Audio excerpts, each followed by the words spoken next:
ભાવનગરના મહુવા પંથકમાં ધોધમાર વરસાદ છે। મહુવા શહેર અને ગ્રામ્ય વિસ્તારમાં ધોધમાર વરસાદ। કેબરબાગ, ગાંધીબાગ, વાડી તળાવ સહિતના વિસ્તારોમાં વરસાદ। મહુવા તાલુકાના રાણીવાડા સહિત અન્ય ગામોમાં પણ વરસાદ પડ્યો।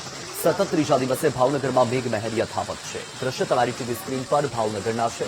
સતત ત્રીજો દિવસ અને ભાવનગરમાં વરસાદી વાતાવરણ પણ યથાવત। ભાવનગરના મહુવાથી આ દ્રશ્ય સામે આવ્યા છે, જ્યાં મહુવા પંથકમાં ધોધમાર વરસાદ છે।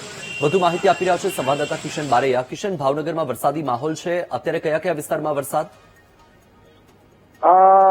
વાત કરીએ તો ભાવનગર ગ્રામ્ય વિસ્તારમાં વરસાદી માહોલ જોવા મળ્યો છે। વાત કરીએ મહુવા તાલુકાની તો મહુવા તાલુકા તથા ગ્રામ્ય પંથકની અંદર ધમાકેદાર વરસાદની એન્ટ્રી બપોરે 2 વાગ્યાથી શરૂ થઈ છે। વાત કરીએ તો ભાવનગર શહેરના મોટાભાગના જે વિસ્તારો છે ત્યાં પણ ઝરમર વરસાદ આજે પડ્યો હતો।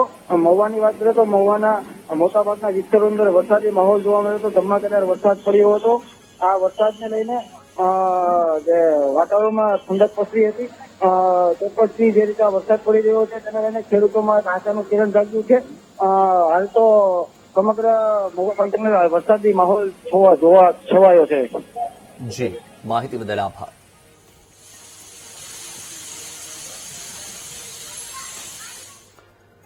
રાજ્યમાં ભારે વરસાદની આગાહીને લઈને ભાવનગર વહીવટી તંત્ર સજ્જ બન્યું છે। ભારે વરસાદની આગાહીને લઈને જિલ્લા ડિઝાસ્ટર ટીમ સ્ટેન્ડ બાય છે।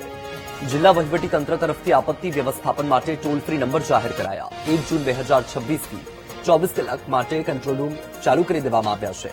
દર 2 કલાકે વિવિધ તાલુકામાંથી વરસાદના આંકડાઓની નોંધણી।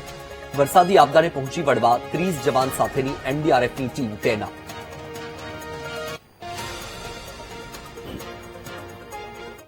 1 જૂન 2026થી તાલુકા કક્ષાએ અને જિલ્લા કક્ષાએ round the clock control room છે શરૂ કરી દેવામાં આવ્યા છે।